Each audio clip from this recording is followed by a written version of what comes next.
హిందుత్వం మీద విషం జిమ్ముతూ పైకి ఎదగాలనుకునే ఒక నాయకుడు ఇప్పుడు ప్రకాష్ రాజ్ మళ్ళీ ఒకసారి హిందుత్వం మీద తన విషం జిమ్మిండు. సోషల్ మీడియాలో ఆయన చేసిన కామెంట్ ఇప్పుడు బాగా వైరల్ కూడా అవుతున్నది. మెచ్చుకుంటూ కాదు, తిట్టుకుంటూ. ఇండోనేషియాలో 90% ముస్లింలు ఉన్నా, 2% హిందువులు ఉన్నా అక్కడ 11,000 దేవాలయాలు ఉన్నాయి.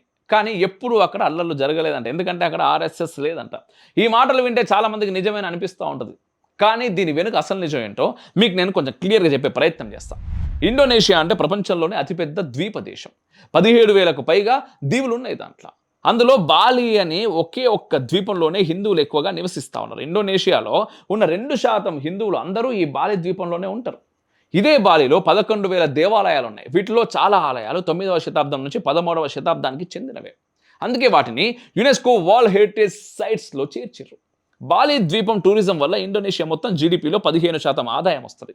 హిందువుల వల్లే ఆ దేశానికి ఆర్థిక లాభం ఎక్కువగా వస్తున్నది. మరి ఇప్పుడు ప్రకాష్ రాజ్ ఏమంటున్నాడంటే అసలు అక్కడ అల్లర్లే జరగలేదని, ఈ విషయం నిజమేనా?